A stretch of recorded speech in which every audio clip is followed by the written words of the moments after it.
All right, so our guest this week is someone who you would know from a ton of film and television. You'd know him from shows like 30 Rock, Suburgatory, most notably from Saturday Night Live. But he can currently be heard as the voice of Cyril Figgis on the hit TV show Archer, currently in its 6th season. Please welcome to the Showcast, Mr. Chris Parnell. Chris, how you doing tonight? I am doing well. How are you guys doing? Doing really good. We're really excited to talk to you. I know we've been anticipating this ever since we found out that we were getting you on the podcast. So that's awfully nice. Thank you. So yeah, I know we were talking to you off air a little bit. You're out in LA right now? I am in LA, yeah. How's the weather out there right now? It's pretty swell. It's, I don't know, I guess it's in like the mid-70s. It's a bit overcast, but sunny overall, you know. But yeah, it's been pretty great lately. Yeah, that's... Well, you grew up in Tennessee, though, right? I did, yeah. I grew up in Memphis, Tennessee. So I'm kind of curious, and I've never thought to ask this to anybody we've talked to out in LA before, but do you get kind of lost in the calendar then, being out in LA? Because, I mean, over here, you know, we're Philadelphia-based. You have the seasons to kind of remind you that it's March or November or something. Out there, do you kind of get lost because the seasons all blend together? I mean, not lost. I mean, you know, it's just sort of the thing of, as you get older, time seems to pass more quickly. So just that cliche thing of, oh, I can't believe it's March already, you know. But, no, I mean, you know, we're always looking at our calendars and our iPhones and all that. So we keep a pretty good eye on what season we're in and what month we're in. That's really important to us. And didn't you just have, correct me if I'm wrong, did you have a son not terribly long ago? I did. We had a son last February before last, so he just turned 1. Oh, well, congratulations. I joined the New Fathers Club about 3 months ago, so I'm a little bit behind you, but I know the struggles. Yeah. That's a rough time. I know. It's a good time, though. It's a good kind of rough. It is. As I mentioned in the intro, right now you're currently on Archer, which is on FX, like I said, in its 6th season. I know Adam and I are both huge fans of the show. I got into it relatively late.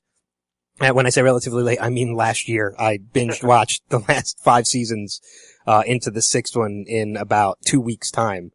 That's one way to do it. Just because I watched it and I got absolutely hooked on it, so now I'm 100% caught up. But for anybody who doesn't watch the show or hasn't watched the show yet, because we definitely encourage people to do it, tell everybody a little bit about your character, Cyril. My character is Cyril Figgis, and he started out as the comptroller of the ISIS spy agency, no relation to the real terrorist group. Yeah, we were a spy agency for the first 4 seasons.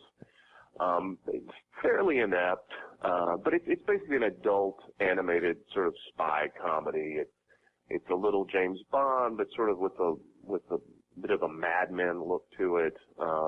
And in season 5, we became drug dealers. It was called Archer Vice. And in this season 6, we're back to being spies, but we're not our own spy organization per se. We get contracted to do stuff by the CIA. Okay. And my character has been an agent. He's been a financial guy. And the Archer Vice season, I was kind of the lawyer of the group because I am a lawyer as well. But yeah, he can do different things. And a sex addict. I guess, yeah. On some level, certainly a masturbation addict. I know earlier this year we actually had a chance to speak with both Lucky Yates and Amber Nash, who are fellow cast members with you on Archer. They record out here on the East Coast down in Georgia, and I'm assuming you would record out there in LA, correct? I do, yeah, most of the time. I mean, I recorded once in New York while I was there, and I recorded in Memphis a couple of times when I was home seeing my family. Well, I guess generally in LA. Yeah, I guess that's the ease of voiceover work, is that you can generally do it anywhere there's a studio. It's pretty awesome, and truth be told, if you have the right equipment, you can really do it anywhere there's a decent phone line, or I guess the main thing is that you have decent bandwidth, you know, like a good internet connection. You can do like, you know, broadcast quality recordings and things. I haven't done that, but if you have the right setup, yeah, you can do it kind of anywhere. Yeah. So I guess it's a safe bet to say that you enjoy voiceover work? Hate it. No, I love it. I love it. It's pretty awesome. I mean, it's what my dad does for a living. My dad was a disc jockey in Memphis, and then went into having his own recording studio and producing and recording voiceovers and things like that. And that's still what he does. He's still a voiceover guy in Memphis. Okay. So I kind of followed in his footsteps that way. Because you've done some other voiceover work too. I think you did Rick and Morty as well. Yeah, we've recorded 2 seasons. I'm not entirely sure when season 2 is going to start airing, but I'm anxious to see what those look like. And then hopefully soon we'll start recording season 3. But yeah, I feel pretty lucky to do Archer and Rick and Morty because they're both really awesome shows, really well written, you know. Do you do the voice for Progressive too? Is that you in the commercials? I do. Okay. I was like, that sounds exactly like him, but I can't tell. Yeah, the Progressive box. The box, yeah. Well, you mentioned season 5 with Vice, and it was completely different, as we mentioned on past podcasts from other seasons of Archer. Being that you were briefly the president of San Marcos, was that safe to say that was your favorite season then? No, I can't say it was my favorite season. I mean, that was fun to do that for a moment. But I don't know. I gotta say, I like it now that we're back kind of into the spy world. Although Adam just told Aisha and me the other night at dinner, he and Matt Thompson were in town, gave us some spoilers about season 7, which I can't pass along, but it's going to be another shift of sort of our modus operandi. Antarctica. I'm just thinking it's the complete opposite of San Marcos. No comment. I read something online, and I'm curious about this because you can't always trust everything that you read online. Were you a teacher before you started performing? Well, I mean, yes, I taught high school for a year. I had gone off to drama school, to North Carolina School of the Arts, and I've done a year of theater down at the Alley Theater in Houston, which is a pretty big regional theater down there. And I was in their, like their apprentice company. And then after that, I guess I wasn't quite ready to make the big jump to New York or LA or whatever. And I was a little lost and disenchanted with the theater world. And, so yeah, my former high school drama teacher and mentor and still a good friend of mine, Frank Bluestein, he said, you want to come back and try teaching for a year? I was like, sure. So I went back and taught like introduction to acting, introduction to film and video, these classes that I'd taken myself, while I was at Germantown High School, Germantown's a suburb of Memphis. So yeah, I did it for a year, but I was not really cut out for it. Was it like your character in 21 Jump Street? I hope not. He was a lot more comfortable with what he was doing than I was. Yeah, I didn't, I was okay, but I was like 25. I was like so young and not ready to be an authority figure. And once the bell rang and I was doing like theater stuff with the kids in the theater department, we also had this amazing television studio. So when I was working with those kids, like after hours, that was great because they were like what I did when I was there, and they were all really devoted to it. But the regular teaching I found pretty tough. I know as far as your comedy background goes, you got your start with the Groundlings, mm-hmm. which has produced so many different people who are notable as far as talents today. A bunch of people from SNL, Chris Kattan, Jan Hooks, Pee Wee Herman got his start with the Groundlings and the Pee Wee Herman Show.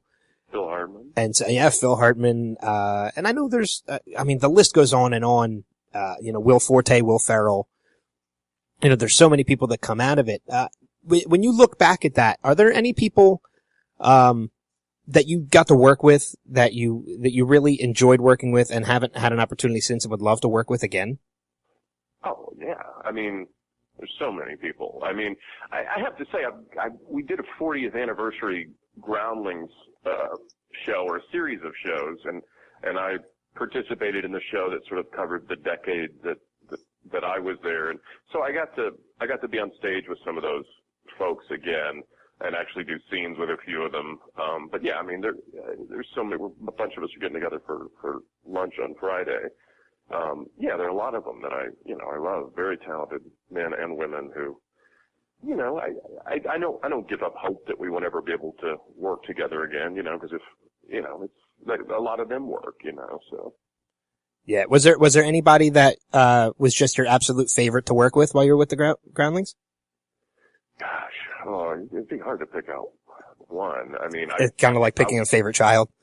Yeah, I mean, I loved working with Anna when she was there, and then happily got to work with her again on SNL and in Suburgatory. But the guy Brian Palermo, Mike LaPrete, Roy Jenkins, a lot of really talented people that I had fun with. Jim Wise, Scott Wainio. I didn't realize either, and I'm assuming it's probably before your time with the Groundlings too. But Pat Morita was a Groundling.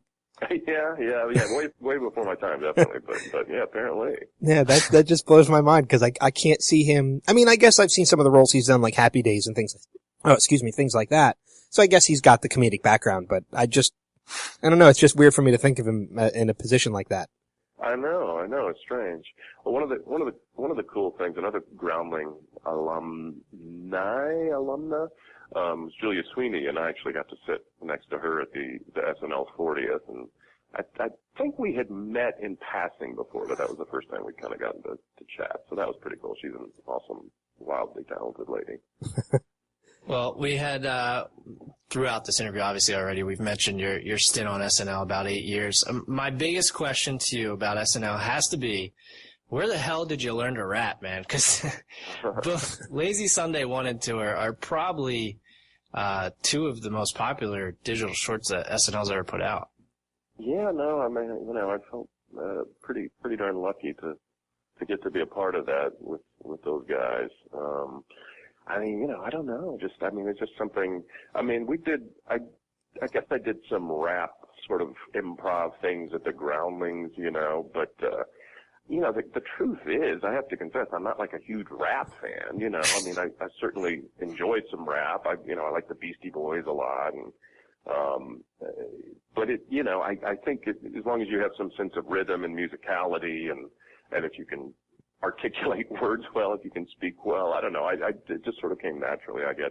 But, it's for comedy. It's like I'm a good enough singer for comedy, but I'm not gonna, I don't plan to go on Broadway or go on tour performing with my vocal abilities, Yeah, I mean, and another one of the more popular digital shorts with rap in it. You didn't rap yourself in it, but the Natalie Portman rap one was fantastic, where you're basically interviewing her. She was just going off a tangent. That was another one I felt lucky to be in. And I mean, go ahead, Ben. I was going to say, I think Lazy Sunday too was pretty groundbreaking for SNL, because wasn't that the first digital short that they had aired? I think technically, they had done one. The guys had done one with Will Forte, eating lettuce on the stoop of, it may have been Andy's apartment at the time in the Village. I think that was the first one.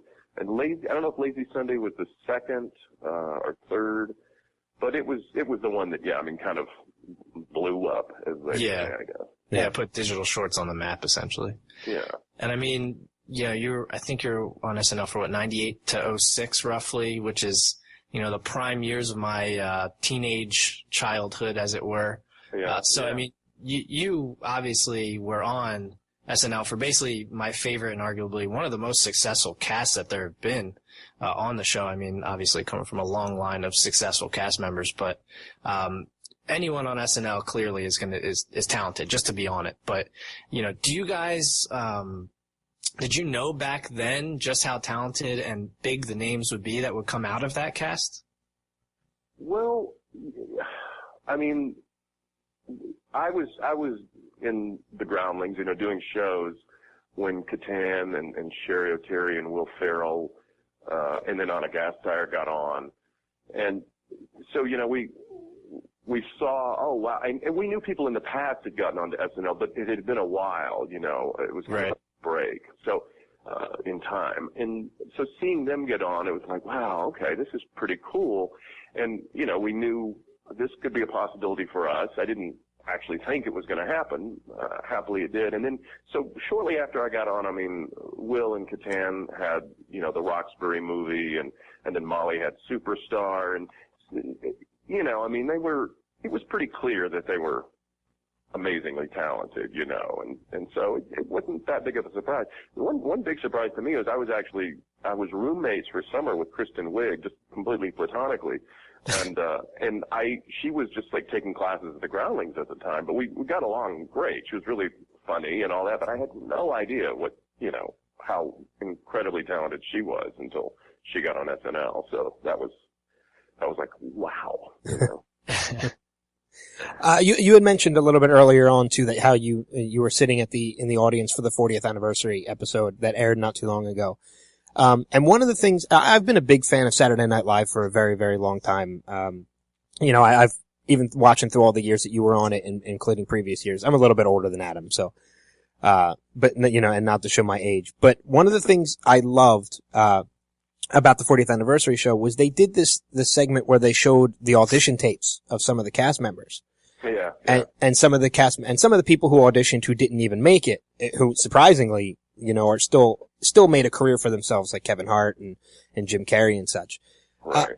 I'm curious, what was your audition like when you auditioned for Saturday Night Live? I did, you're supposed to do 3 characters and 3 impressions, and I didn't really have any impressions except Tom Brokaw that I had just sort of by chance realized that, you know, our voice was kind of in a similar range, and I could kind of do that without too much effort. And then I did this MTV VJ at the time, this guy Jesse Camp. It was not a good impression.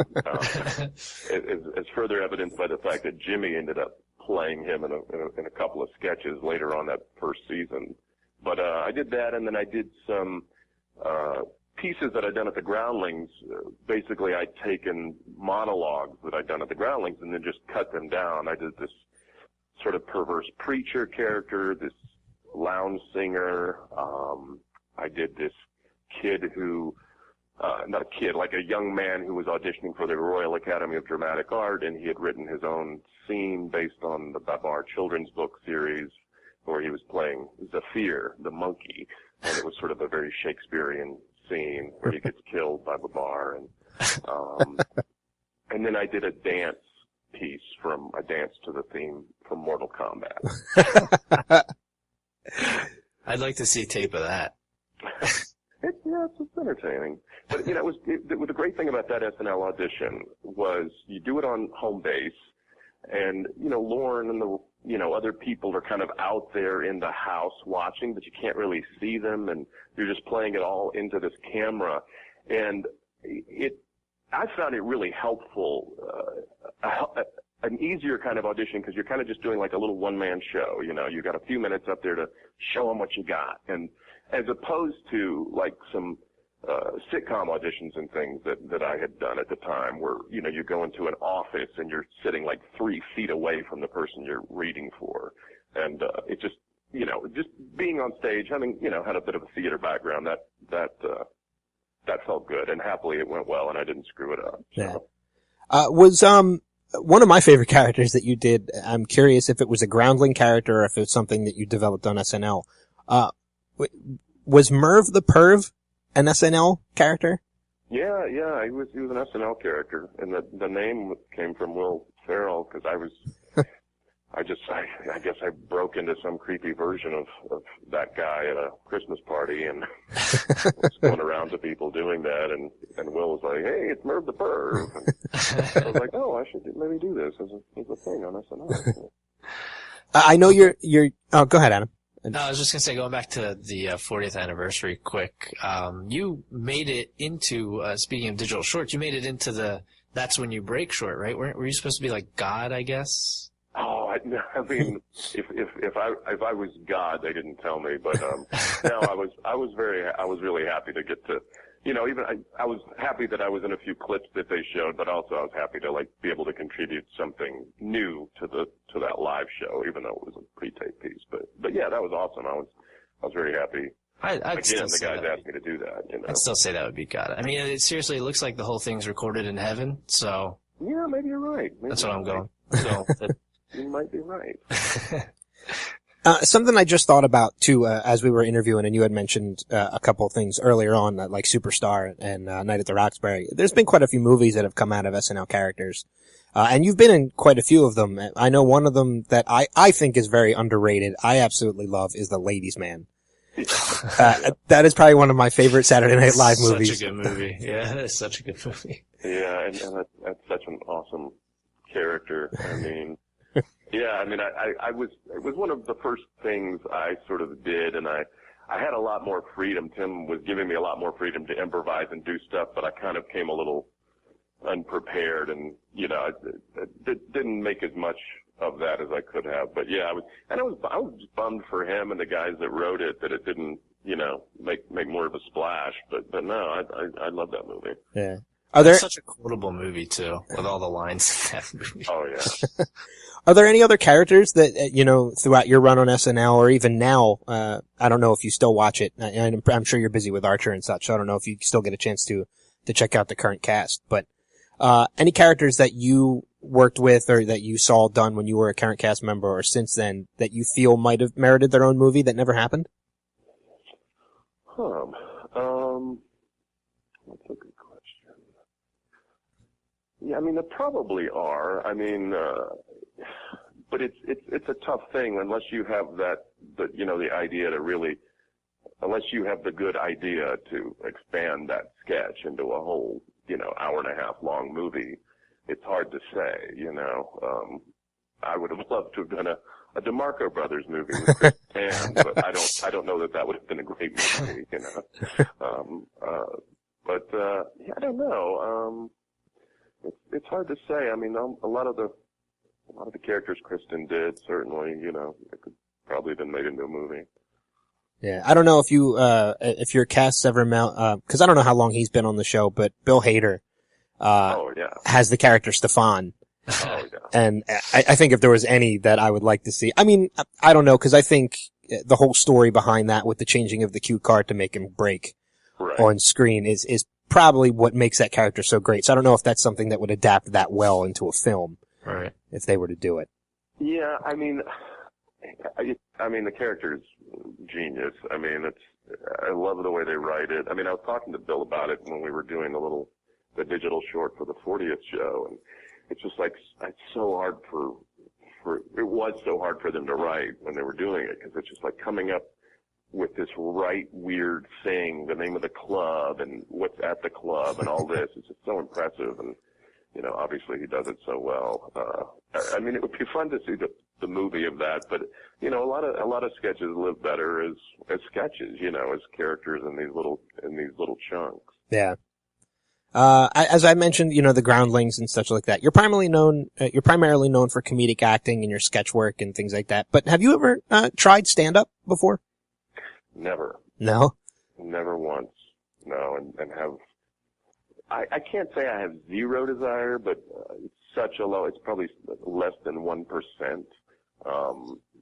because it's scary to me, and it seems so rough and just brutal, especially when you're starting out. And obviously I would have some advantage because of SNL, but in some ways I wish I did stand up, because it's a great way, it's a great gig, especially post SNL, because that gives you enough cachet that I think, from what I've heard, you can make a decent amount of money doing it. Yeah. It's just, it's very scary to me. I'm on your boat. Yeah. I mean, we've mentioned all your past works, especially with other SNL cast members throughout the years, other ones, Brooklyn Nine-Nine, 30 Rock, both Anchormans. Are you working on any right now with any SNL cast members right now on some upcoming projects, whether it, be announced yet or not? Yeah, I did about a week on this Adam Sandler movie called Ridiculous Six, with a comedy western that they're still shooting out in Santa Fe, and I play a rather nasty bank manager.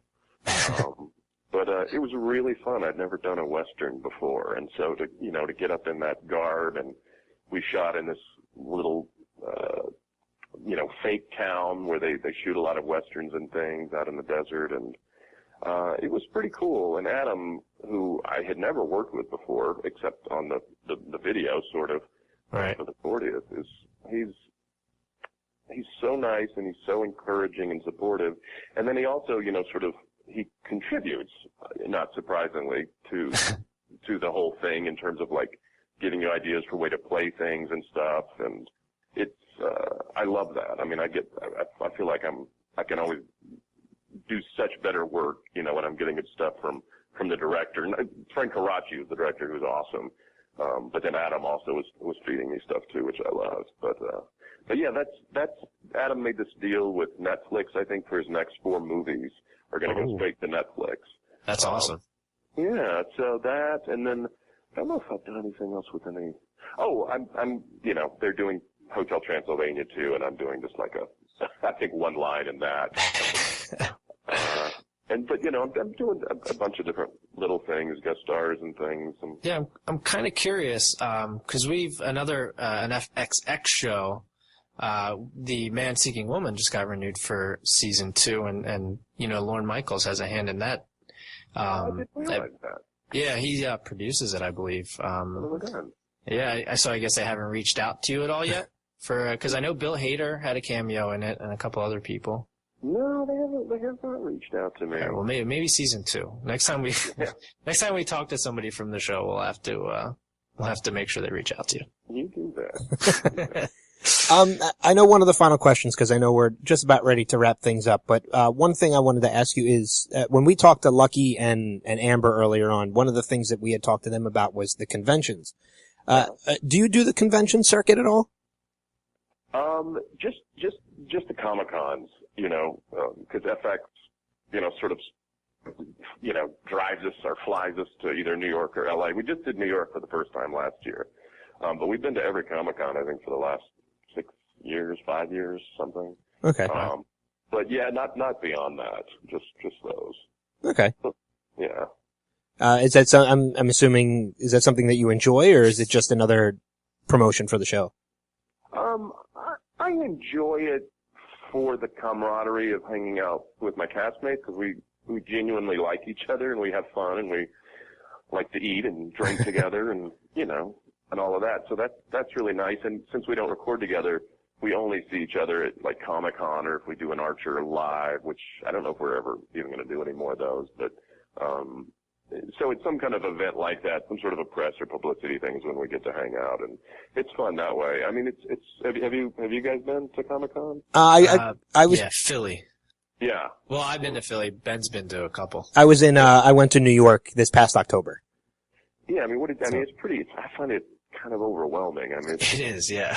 Yeah, and that's one of the reasons why I had asked, because it's not for everybody. It's a lot of big crowds. It's hard to move sometimes, and it's just. So I know it's not for everybody. Yeah, no, it's. I mean, there's some cool stuff there, but I walked out on the floor in New York for a little bit, and I went out on the floor again in San Diego this last year, just kind of looking for, some graphic novel art or something that I might be interested in, but it's like I don't need to do the floor again probably for a few days. It's just too overwhelming. I mean, my favorite part about going last year, and last year was my first one, was sitting in on some of the panels and stuff and seeing some of the people. And I mean, when you go, you are the people. So I mean, there's not much. I mean, did you sit in on any other panels besides obviously Archer when you were over there? I did a Rick and Morty panel. Oh, okay. Yeah. So did you sit in any, like, as part of the crowd, like just kind of sneaking in there? I didn't. No. I mean, there were definitely, some that I would have loved to have seen, sat in on and watched, but it's just, schedule wise, it just never seemed to work. Yeah, that's true. Archer airs on Thursdays at 10 p.m. As of this Sunday, as of tonight, there are 2 episodes left, and before the season 6 finale. And you guys are signed on for a season 7, so we're definitely looking forward to seeing where, like you said, where the season's going to go with this little bit of a shift. Yeah, me too. Antarctica should be fun. You don't have a Twitter, do you, Chris? I do not. I do not have the Twitter or the Facebook. Okay. Well, I mean, in that case, we're going to definitely encourage people to follow Archer's Twitter, which is, at ArcherFX, as well as, many other cast members, as well. But, Chris, this was a great time. We really enjoyed this. Like I said, we were really excited. So we're glad you were able to join us tonight. Well, thanks for asking, Ben and Adam. I appreciate it. It was fun talking to you guys. So we'll definitely encourage people to keep watching Archer. We look forward to seeing any projects that you have coming up. Like you said, the new Adam Sandler Western that's going to be coming out soon too. So, it'll be pretty funny. But stick around, everybody. We'll be back in a few minutes with more of the Showcast.